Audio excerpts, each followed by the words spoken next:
이 시간 우리 하나님의 말씀은 베드로전서 2장입니다. 21절 말씀부터 25절 말씀까지 제가 봉독을 해드리도록 하겠습니다. 베드로전서 2장 21절부터 25절 말씀까지가 되겠습니다. 이를 위하여 너희가 부르심을 받았나니 그리스도도 너희를 위하여 고난을 받으사 너희에게 본을 끼쳐 그 자취를 따라오게 하려 하셨느니라. 그는 죄를 범하지 아니하시고 그 입에 거짓이 없으시며 욕을 당하되 맞대어 욕하지 아니하시고 고난을 당하시되 위협하지 아니하시고 오직 공의로 심판하시는 이에게 부탁하시며 신이 나무에 달려 그 몸으로 우리 죄를 담당하셨으니 이는 우리로 죄에 대하여 죽고 의에 대하여 살게 하려 하시니라. 그가 채찍에 맞음으로 너희는 나음을 얻었나니 너희가 전에는 양과 같이 길을 잃었더니 이제는 너희 영혼의 목자와 감독 되신 이에게로 돌아왔느니라. 아멘. 참 좋으신 아버지 하나님, 하나님의 은혜와 사랑을 진심으로 감사를 드립니다. 오늘도 바쁘고 분주함 속에서도 피곤하고 공고한 중에도 우리가 주의 날을 기억하게 하시고 종려주일로 살아계신 하나님을 예배하게 하심을 감사를 드립니다. 하나님의 시간 주의 종을 통해서 주의 말씀이 선포될 때에 말씀이 우리에게 은혜가 되게 하시고 말씀이 우리에게 위로가 되게 하옵소서.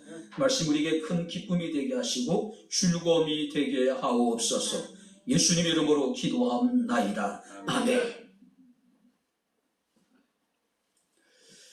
할렐루야. 우리 옆에 있는 분들과 하나님 우리와 함께 하십니다. 인사하겠습니다. 하나님이 우리와 함께 하십니다. 할렐루야. 오늘은 종려주일입니다. 그리고 이제 내일부터 우리는 한 주간을 고난주간이라고 우리가 이야기를 합니다.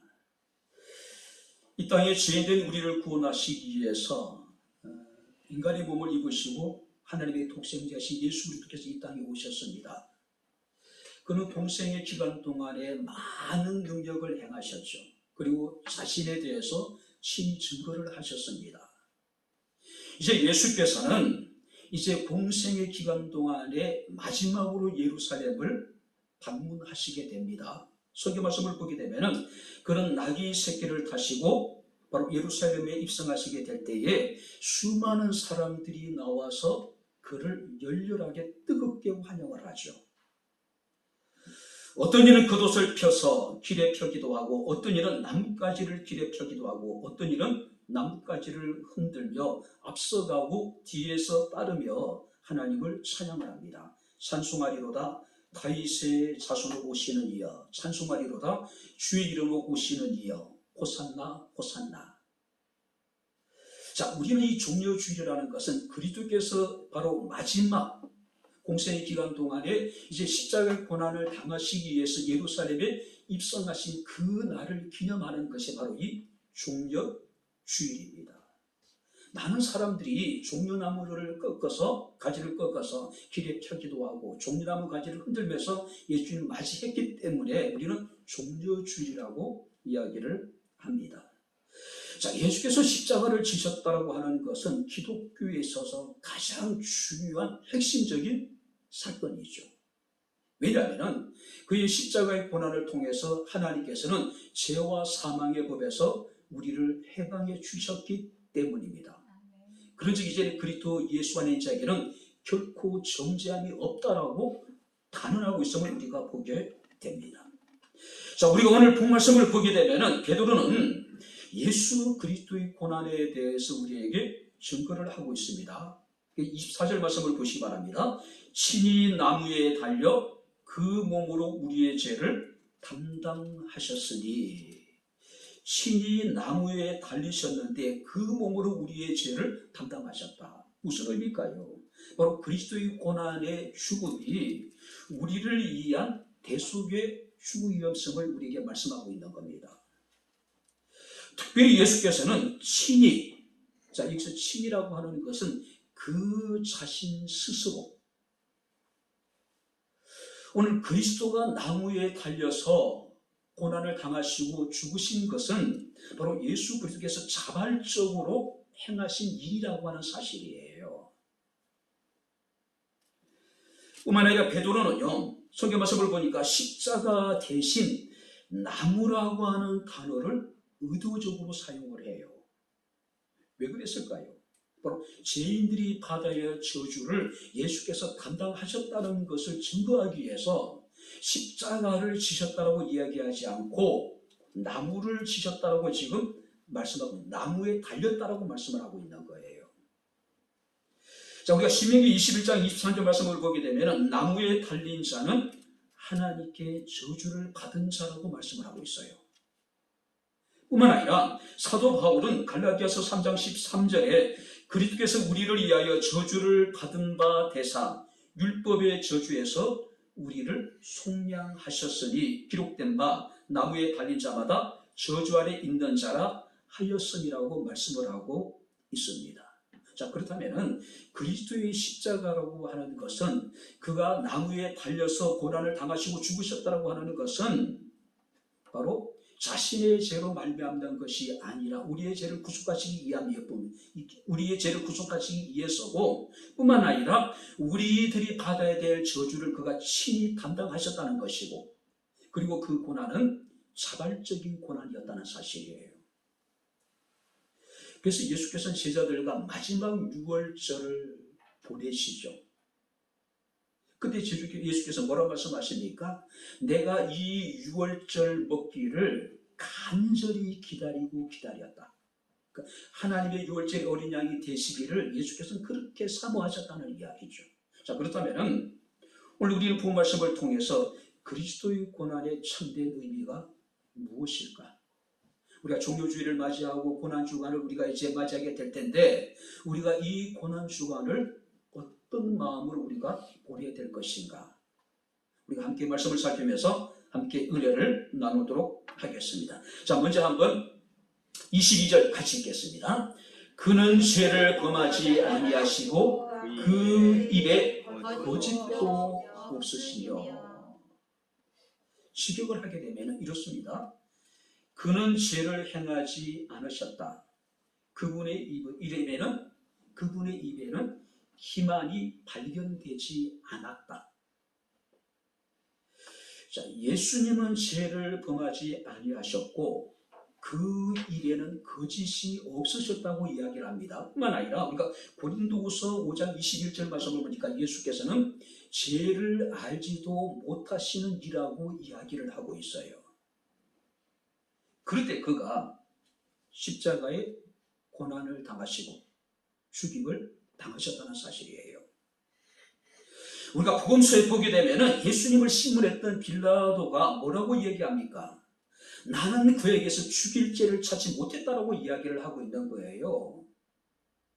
그가 예수님을 신문해 봤지만 도저히 예수에게서는 죄를 찾을 수 없었다라고 이야기하고 있는 거예요. 자, 그래도 불구하고 유대인들은 예수를 십자가에 못 박으라고 외쳤던 모습을 우리가 보게 됩니다. 일반적으로 유대인들에게 있어서 사람들이 겪게 되는 모든 고난은 죄의 결과라고 이야기를 해요. 그래서 우리가 요한복음 9장 말씀을 보게 되면 예수께서 길을 가시다가 나면서부터 소경된 사람을 만나게 됩니다. 그때 제자들이 예수께 물었습니다. 자, 저가 소경된 것이 누구의 죄입니까? 그의 부모의 죄입니까? 아니면 자기의 죄입니까? 자, 사람들이 겪게 되는 모든 고난을 죄의 결과로 여겼기 때문에 사람들은 그런 시각으로 사람을 바라보는 거예요. 그러니까 어려움을 겪고 고난을 당한 사람을 보게 되면은 늘 그런 생각합니다. 혹시 제가 하나님 앞에 무슨 죄를 지었을까? 혹시 저에게 드러나지 않는 은밀한 죄가 있기 때문이 아닐까? 그러니까 이상으로 바라볼 수밖에 없는 거죠. 자, 근데 예수께서 말씀하시기를 이 사람이 소경이 된 것은 누구의 죄도 아니다. 저의 죄도 아니고 부모의 죄도 아니다. 하나님께서 그에게 하시고자 하는 일을 나타내고자 함이라고 말씀을 하고 있어요.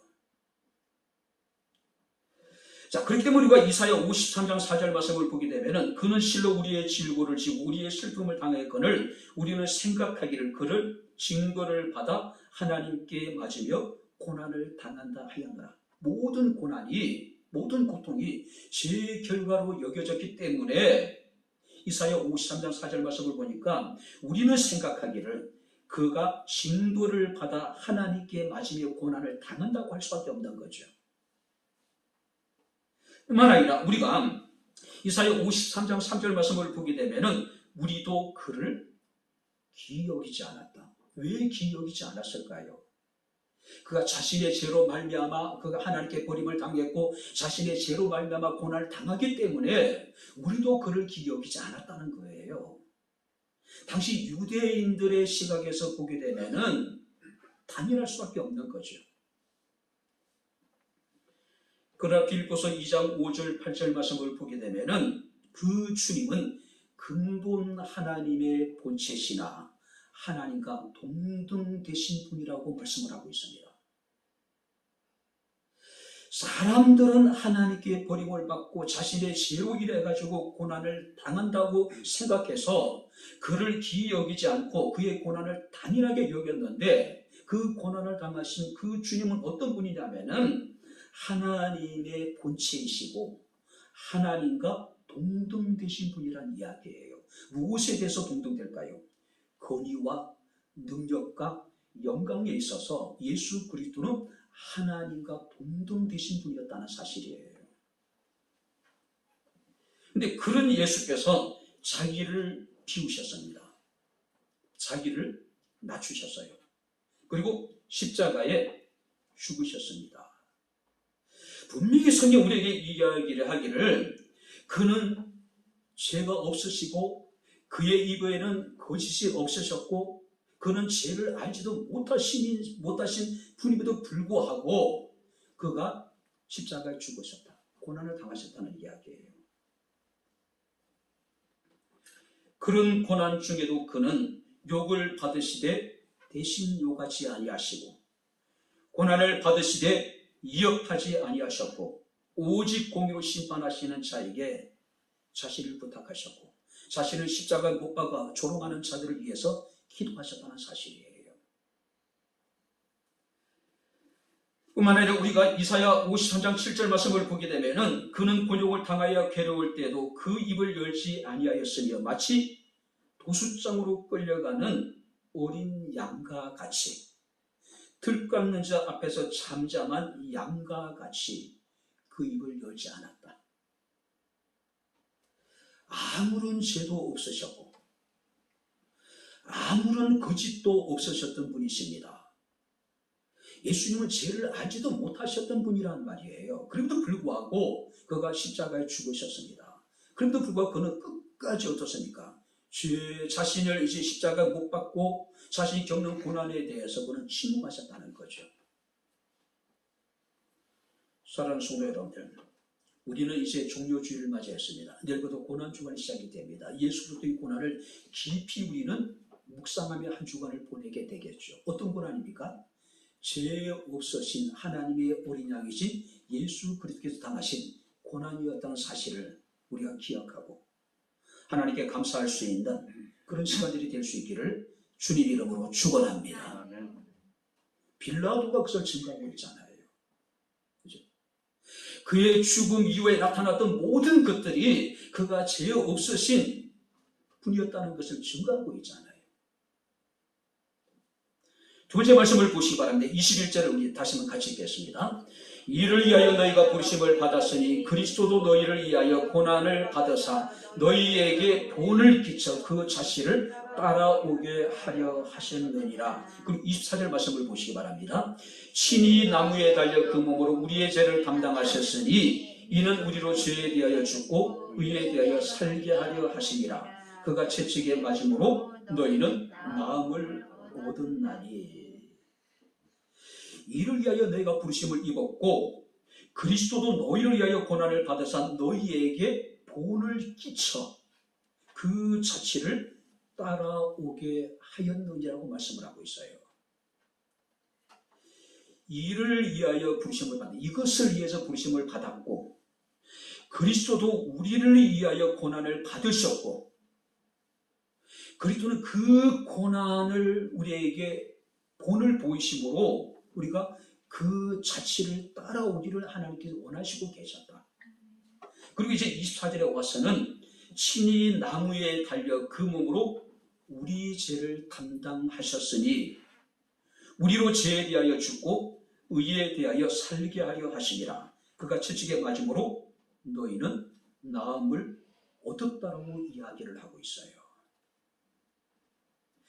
우리가 부르심을 받은 목적이 뭐냐 하면은 이것을 위한 것이라는 거죠. 이것이 뭡니까? 그리스도께서 우리에게 본을 보이신 그 고난의 길을 가게 하기 위해서 하나님이 우리를 부르셨다는 사실이에요. 그리고 그리스도도 우리를 위하여 고난을 받으셨고 그 고난을 통해 우리에게 본을 보여주셨고 그 발자취를 우리가 따라야 된다는 사실이에요. 특별히 우리 죄를 담당했다는 이야기는 당신 자신을 하나님의 제단에 희생의 제물로 드렸다. 희생의 제물 하나님 앞에 드린 바 되었다. 구약의 제사는 어떻습니까? 제사장이 끝없이 반복하여 드려졌죠. 그러나 그 반복된 제사장의 제사가 우리를 온전하게 할 수가 없었단 말이에요. 그래서 그리스도께서 이제 우리가 히브리서 9장 28절 말씀을 보게 되면은 이같이 그리스도도 많은 사람의 죄를 담당하시려고 한번 따라해 보시기 바랍니다. 단번에 들이신 바 되셨으니. 단번에. 구약의 제사장들을 통해서 드려지는 제사는 무한히 반복이 되어졌습니다. 그러나 그 제사가 우리를 온전하게 할 수 없었단 말이에요. 그런데 이제 그리스도께서 많은 사람의 죄를 담당하시려고 단번에 하나님의 희생제물로 당신 자신을 드렸다는 이야기예요. 더 이상 우리는 하나님께 나와 제사를 드릴 필요가 없는 거예요. 우리가 주님 앞에 나와 예배를 드리는 것은 그 하나님께서 행하신 일들에 대해서 우리가 감사하며 기쁨과 감격을 가지고 하나님께 영광을 돌리는 것이죠. 우리가 히브리서 10장 14절 말씀을 보게 되면은 그가 거룩하게 된 자들을 한 번의 제사로 영원히 온전하게 하셨느니라. 자, 여기 보시기 바랍니다. 거룩하게 하신 자들, 거룩하게 된 자들을 한 번의 제사로 영원히 온전하게 하셨다. 영원히 온전하게 하셨다. 결국 이걸 뭘 말합니까? 그리스도의 십자가의 고난은 결국 우리를 위해서 당하신 고난이었다는 거죠. 사람들은 자기의 죄로 말미암아 하나님께 버림을 당했고 자기의 죄로 말미암아 하나님께 맞았다고 생각했는데 성경 우리에게 말씀하시기를 그리스도가 너희를 위하여 고난을 받으셨고 그리스도가 우리의 죄를 담당하실 뿐만 아니라 우리의 죄에 대해서 우리가 죽고 의에 대해서 우리를 살게 했고 우리에게 나음을 주시기 위해서 그가 채찍에 맞으셨다고 말씀을 하고 있는 겁니다. 뿐만 아니라 성경 말씀을 보게 되면 죄에 대하여 죽고 의에 대하여 살게 하려 하십니다. 그리고 십자가의 죽으심으로 말미암아 우리의 모든 죄에 대해서 우리는 완전히 죽은 자 되고 우리는 그리스도로 말미암아 우리가 다시 살게 되었다는 이야기예요. 자, 이것을 우리가 기독교에서는 이중전가 교리로 설명을 합니다. 자, 이게 보시기 바랍니다. 이게 굉장히 중요한 거예요. 이중전가라는 게 뭐냐면은 내가 예수 그리스도를 통해서 내 죄가 그리스도에게 전가되어지고 그리스도의 십자가 고난을 당하시고 죽으심으로 그리스도의 의가 나에게 전가되어진 거예요. 그래서 그리스도는 나를 위해서 십자가에 고난을 당하시고 죽으셨고 나는 그 그리스도를 통해서 우리가 의로워지게 되었다는 이야기예요. 이것을 이중전가라고 이야기를 하는 겁니다. 이중전가. 그죠?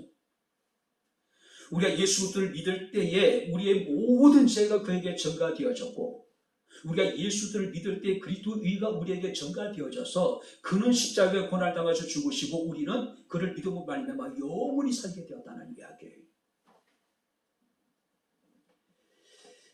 존 칼빈은 이 교리에 대해서 거룩한 교환, 자, 위대한 교환이라고 이야기를 하고 있어요.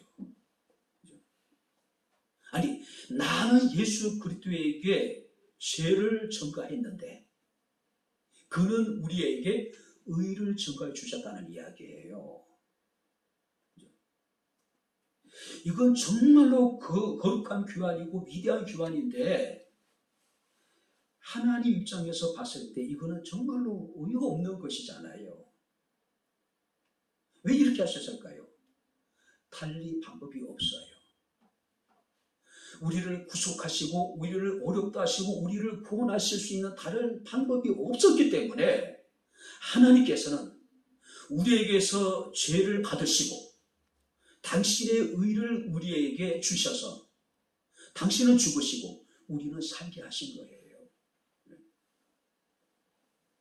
뿐만 아니라 우리가 24절 계속해서 말씀을 보게 되면은 그가 채찍에 맞음으로 너희는 나음을 얻었다라고 말씀하고 있음을 우리가 보게 됩니다. 이 말씀 역시 이사야 53장 5절 말씀을 보게 되면은 그가 찔림은 우리의 허물 때문이요 그가 상함은 우리의 지약 때문이라. 그가 징계를 받음으로 우리가 평안을 누리고 그가 채찍에 맞음으로 우리가 나음을 받았다라고 말씀을 하고 있습니다. 나를 위해서 당하신 십자가의 고난이라는 거죠. 하나님의 본체셨고 하나님의 영광과 권세와 능력이 있어서 바로 하나님과 동등하셨던 그가 우리를 위해서 고난을 당하시고 죽음을 당하셨다는 이야기죠. 우리가 이사야 53장 4절 6절 말씀을 보게 되면은 그는 실로 우리의 질고를 지고 우리의 슬픔을 당하였거늘 우리는 생각하기를 그가 징벌을 받아 하나님께 맞으며 고난을 당한다 하였노라. 그가 찔림은 우리의 허물 때문이요 그가 상함은 우리의 죄악 때문이라. 그가 징계를 받음으로 우리가 평안을 누리고 그가 채찍에 맞음으로 우리가 나음을 얻었도다라고 이야기합니다. 우리는 다 양같아 그릇 행하여 각기 지혜 갈 길로 갔거늘 여호와께서 우리 모두의 죄악을 그에게 담당시켰다. 제가 굳이 이 말씀 있는 이유는 뭐냐, 이 말씀 속에 우리라고 하는 단어가 계속해서 반복되고 있다는 사실이에요. 우리의 질고, 우리의 슬픔, 우리의 허물, 우리의 죄악, 또 여러분들이 우리의 평화, 또 우리의 나음을 위해서, 그리고 우리 모두의 죄악을 그가 신이 나무에 달려서 담당해 주셨다는 사실이에요. 그런데 그렇다면은 여기서 우리는 어떤 존재였을까요? 도대체 우리가 어떤 존재이기에 하나님의 본체시며 하나님과 동등되셨던 그 이가 우리를 위해서 십자가의 고난을 당하시고 죽으셨을까요? 로마서 5장 6절, 8절, 10절 말씀 보니까 우리의 실상에 대해서 정확하게 기록하고 있습니다. 우리는 아직 연약했고 우리는 경건하지 못했고 우리는 아직 하나님 앞에 죄인이었고 우리는 아직 하나님과 원수된 자들이었다는 사실이에요. 자, 로마서 5장 7절 말씀을 보게 되면은 의인을 위하여 죽는 자가 쉽지 않고 선인을 위하여 죽는 자가 혹 있을 수 있다. 그런데 세상에 연약하고 경건하지 않고 죄인되고 자신의 원수된 자들을 위해서 죽는 자가 어디 있겠어요? 그런데 하나님께서는 연약하고 경건치 않고 죄인되고 당신과 원수된 우리들을 위해서 십자가의 고난을 당하시고 죽으셨다는 이야기예요. 그렇기 때문에 그리스도의 십자가는 하나님의 사랑의 결정체라고 이야기를 합니다. 그렇기 때문에 그리스도의 십자가는 하나님의 사랑의 확증이고 그렇기 때문에 그리스도의 십자가는 하나님의 구원의 완성입니다. 우리가 종료주일뿐만 아니라 고난주간을 보내면서 우리가 그것을 생각하는 거예요. 우나무노라고 하는 스페인 여러분들이 문인이 있습니다. 그분의 이제 젊은 작가라고 하는 글 속에 이런 이야기가 있어요. 사랑받지 못하는 것은 슬픈 일이다. 그러나 사랑할 수 있는 대상이 없는 것은 더 슬픈 일이다. 요한복음 13장 1절에 주님께서 말씀하십니다. 세상에 있는 자기 사람들을 사랑하시되, 한번 따라해보시면 끝까지 사랑하시느니라. 할렐루야. 주님께서는 세상에 있는 자기 사람들을 사랑하시되 끝까지 사랑하셨어요. 죽기까지 우리를 사랑하셨단 말이에요. 그래서 우리가 모세는 자기 백성들을 향해서 뭐라고 이야기합니까? 이스라엘이여, 너는 행복한 사람이다. 너와 같은 구원을 여호와께 받은 사람들이 세상에 어디 있느냐라고 이야기를 하고 있어요. 저는 정말로 행복한 사람입니다. 행복한 목회자예요. 왜 그랬습니까? 나를 죽기까지, 나를 끝까지 사랑하시는 주님이 계시고, 내가 마음을 다하고 또 내가 성품을 다하고 힘을 다하여 죽기까지 내가 사랑하는 주님이 계시기 때문에 우리는 행복한 사람이란 사실이에요. 감당할 수 없는, 승량할 수 없는 은혜를 입은 사람들입니다.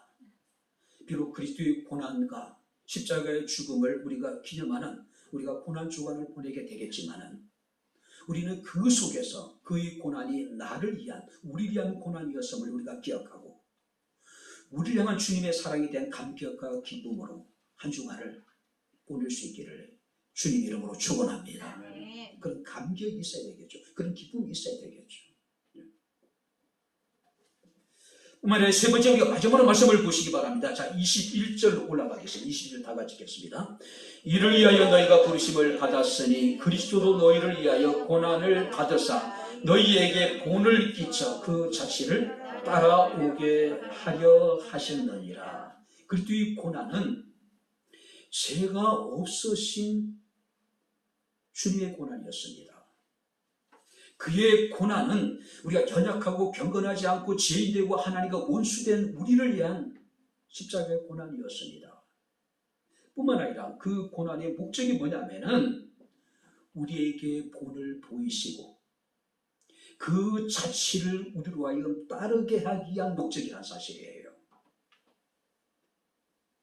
자, 여기서 본이라고 하는 것은 복사, 또 사본.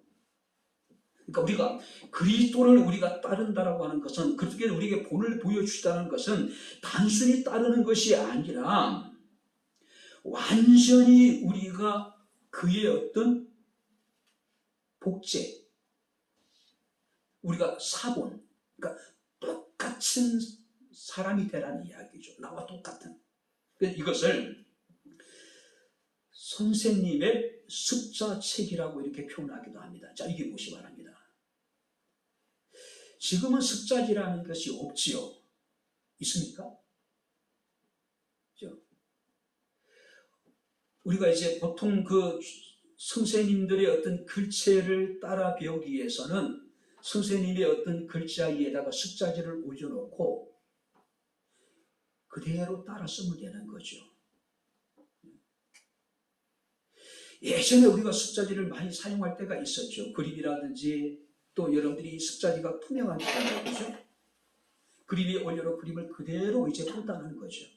자, 여기서 본이라고 하는 것은 바로 그걸 말하는 거예요. 완전히 우리가 그리스도를 본받는다라고 하는 것은 그가 내 안에 거하는 것이고 내가 그 안에 거하는 것이고 그와 내가 물리적으로 하나 된 것이 아니라 화학적으로 완전히 하나 되는 것. 도저히 이렇게 서로가 서로를 분리할 수 없는 그런 상태. 그런데 성경 말씀 보니까 이것을 위하여 너희가 부르심을 받았다. 이 의미는 너희를 위하여, 너희 때문에 내가 너희를 위해서 십자가 고난을 당했다. 그리고 내가 이 고난을 통해서 너희에게 본을 보여주었다. 너희는 내가 보여준 본을 따라서 나의 자취를 따라오란 이야기죠.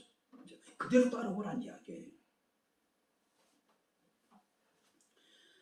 그렇다면 그 고난이 구체적으로 그 고난의 본을 예수께서 어떻게 보여주시냐면은 23절 말씀을 보게 되면은 욕을 당하되 맞대어 욕하지 아니하시고 고난을 당하시되 위협하지 아니하시고 오직 공의로 심판하신 이에게 부탁하시며, 이것이 고난의 본을 우리에게 보여주신 그리스도의 모습이에요. 욕을 받으시되 대신 욕하지 아니하시고 고난을 받으시되 위협하지 아니하시고 오직 공의로 심판하시는 이에게 모든 것을 부탁하셨다. 직결하게 이렇습니다. 그는 자신이 고난을 당하고 있는 동안에 단 한 번도 그 사실에 대하여 욕하지 아니하시고 그것에 대하여 불평하거나 비난하지 않으셨다. 단 한 번도. 사람이 어떤 극한 상황에 이르게 되면은 굉장히 거칠어지고 난폭해져요. 우리는 자신이 처해 있는 상황에 대해서 어떻습니까? 그것이 그 원인이 자신에게도 있음에도 불구하고 때로는 어떻습니까? 불특정 다수에 대해서 우리는 극한 불평과 원망을 쏟아낼 때가 얼마나 많은지 몰라요.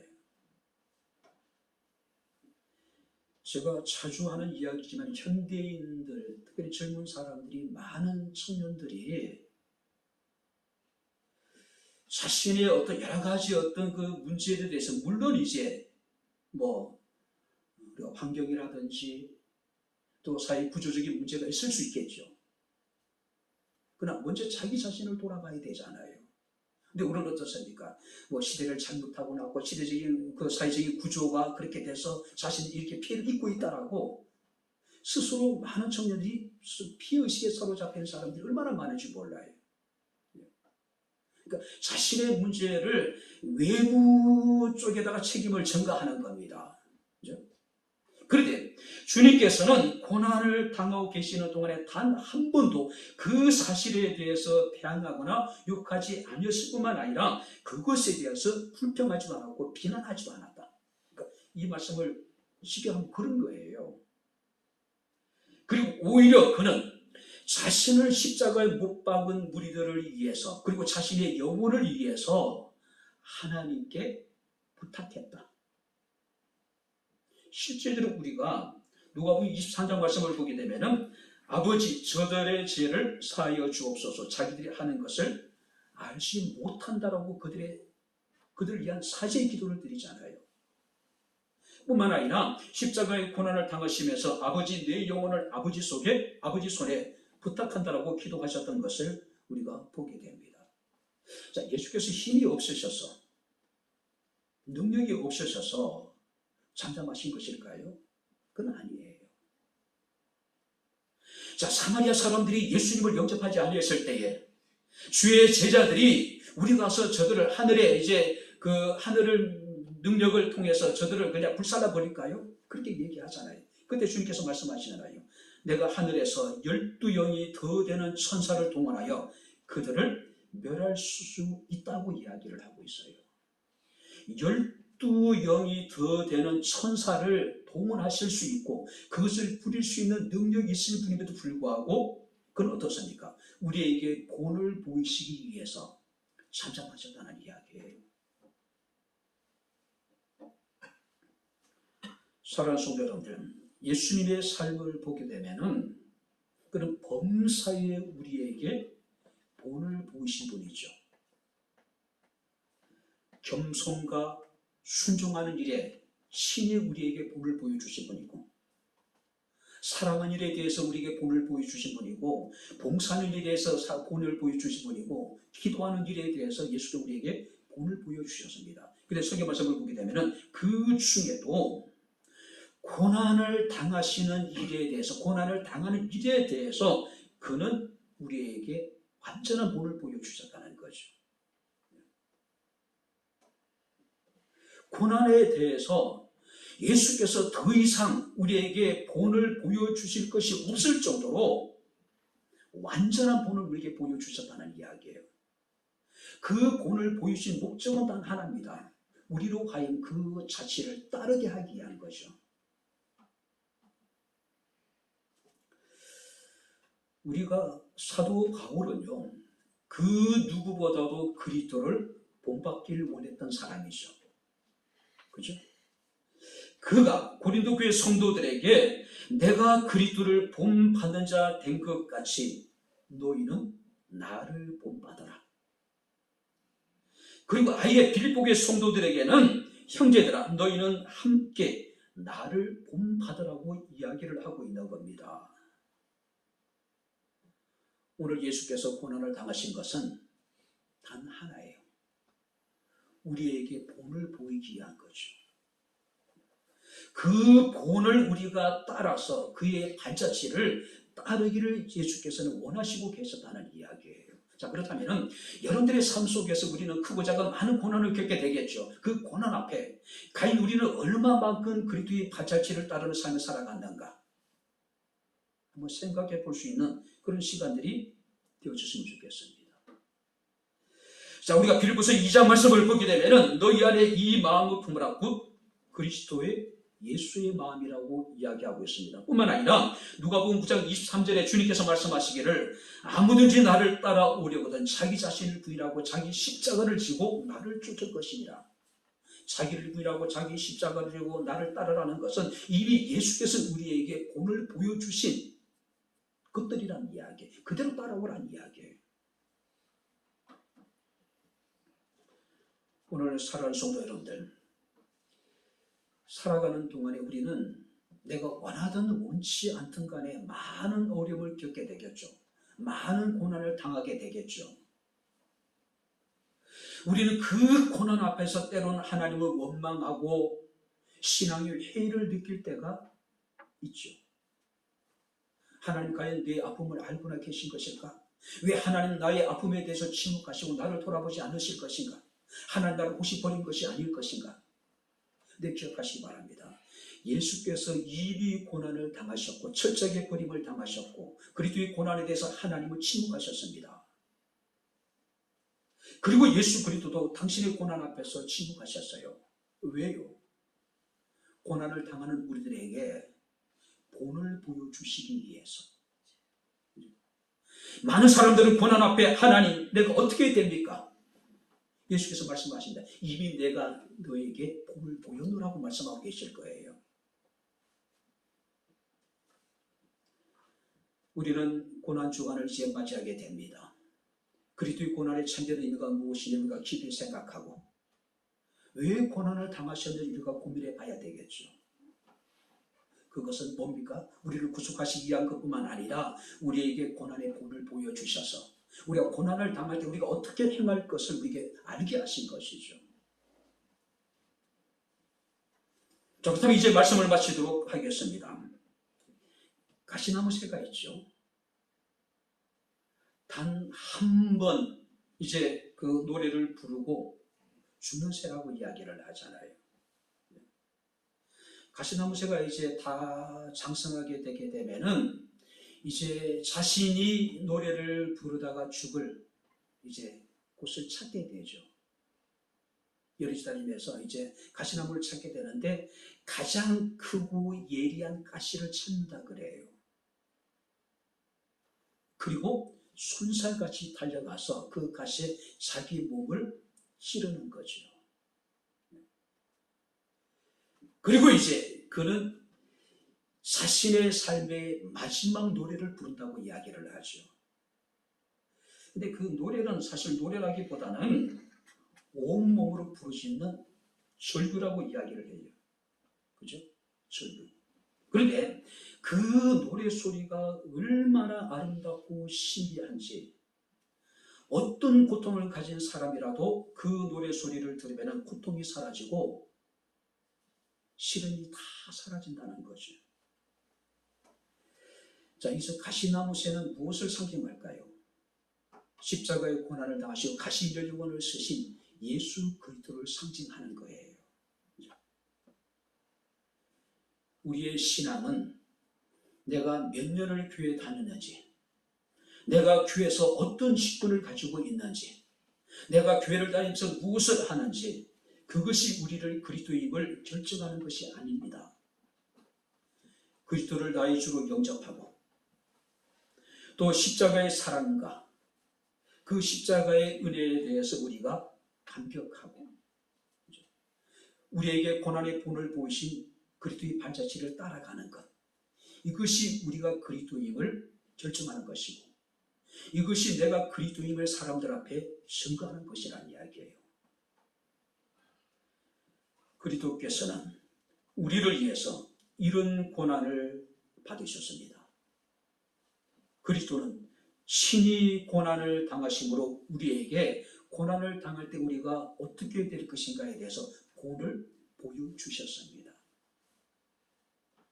그리고 그는 우리에게 말씀하시기를 누구든지 나를 따르려거든 자기 자신을 부인하고 자기 십자가를 지고 나를 쫓을 것이라. 그의 발자취를 따라오라고 지금 말씀을 하고 있습니다.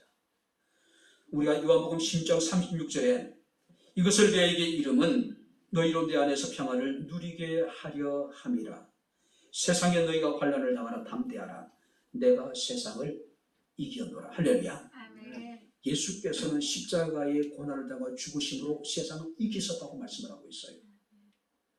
그리고 바울은 그러나 이 모든 일에 우리를 사랑하신 이로 말미암아 우리가 넉넉히 이기느니라. 할렐루야. 아멘. 예수께서 세상을 이기셨고 우리는 우리를 사랑하시는 그리스도로 말미암아 세상을 이기되 넉넉히 이길 수 있다고 지금 담대하게 고백하고 있는 거죠.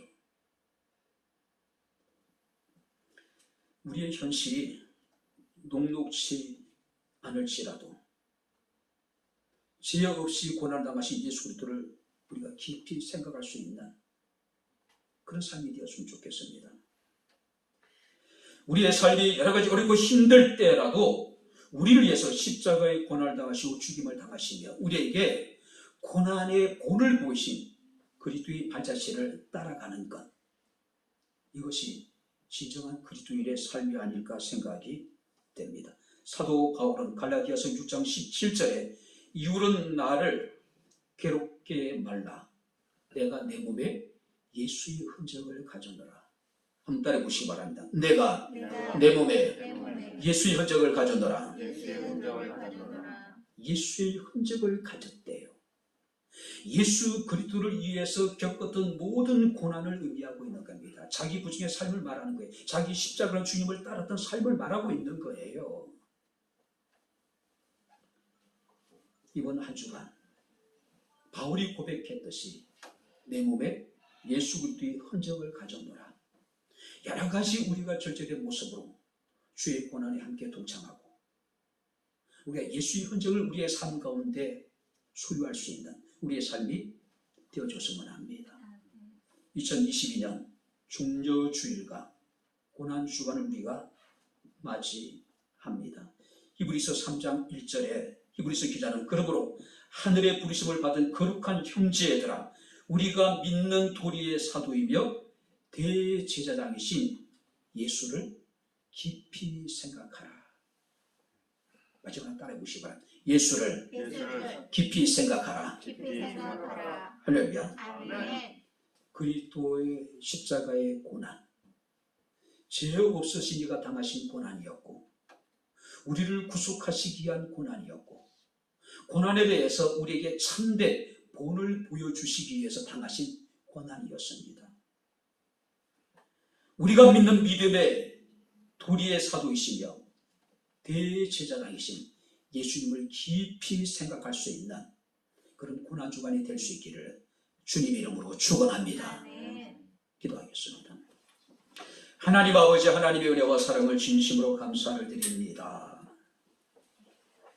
그리스도의 참된 고난의 의미를 깊이 생각하게 하셔서 우리가 종려주일과 고난주간을 보내면서 하나님의 어린 양이 되셔서 죄 없으신 또 그가 고난을 당하신 우리가 기억하며 그의 고난이 우리를 위한 고난이었으며 고난 중에 아버지 하나님 우리가 참으로 어떤 모습으로 고난을 당해야 될 것인가에 참된 본을 보여주신 주님을 생각하며 우리의 삶 가운데 그의 팔자취를 따를 수 있는 저희들의 삶이 되기를 원합니다. 아멘. 우리가 믿는 도리의 사도이시며 대제사장이신 예수님을 깊이 생각할 수 있는 아버지 고난주간이 될 수 있도록 하나님 저희들에게 은혜를 더하여 주옵소서. 예수님 이름으로 기도하옵나이다. 아멘. 이제는 우리 주 예수 그리스도의 은혜와 하나님의 크신 사랑과 성령님의 교통조절의 충만 역사 인도하시니 고난하신 예수 그리스도의 본을 받아 주의 발자취를 따르길 원하는 주의 사랑하는 모든 성도들 머리머리마다 저들의 가정과 또 섬기는 직장과 사업장과 이 교회와 이 나라 이 민족 위에 지금부터 영원토록 함께 있을지어다. 아멘.